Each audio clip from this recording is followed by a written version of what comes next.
I'm a new man today. I'm a different man than I used to be.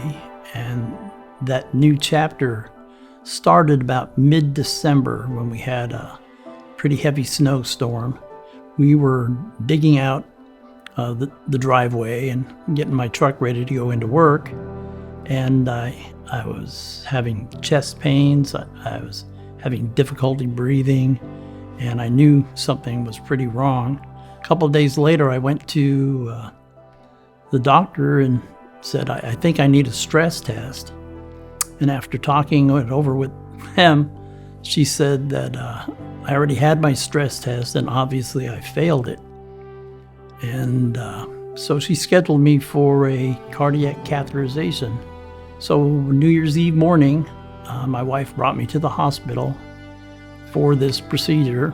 I woke up in recovery, and the news was that I wasn't going home, that instead they had scheduled me for an emergency operation the first thing in the morning, and that was going to be a double bypass. And because this was in the middle of COVID and their visiting protocol was that you couldn't have visitors, so then my wife had to leave. And knowing that there was a possibility that that was the last that I would see my wife, that really gave me a sense of loss right there. So I had the rest of the day and the whole night to anticipate what was going to happen the next morning. I knew the risk involved, and I was scared, of course. I was alone, and it was then that I reached out and surrendered to Jesus and prayed. Waking up from a procedure like that, it puts you into a panic attack. You're surrounded by people who are strangers, and you've got your arms restrained, and you've got something down your throat and you can't talk. It wasn't until they took the tube out of my throat that I finally realized that I was going to be all right, and I was going to make it through this.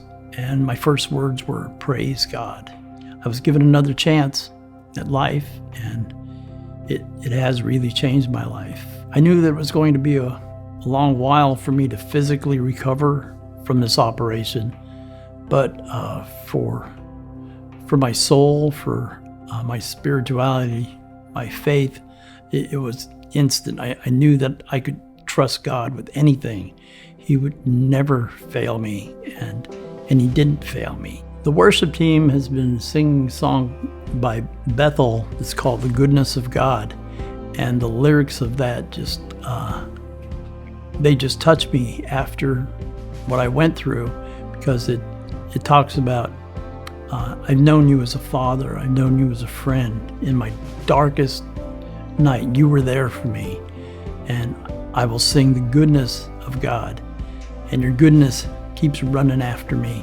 I have to ask myself, why would God give me another chance?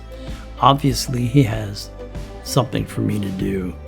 And someone asked me recently what my ministry was. And since it was a pastor that asked it, I said, well, I'm not a minister. I'm just in the congregation. He corrected me and he said, no, we all have a ministry. And he's right. I've got a ministry to my family, where I work. I've got a ministry to all the people, my coworkers, the people that we take care of, and proclaiming the good news. That's my ministry.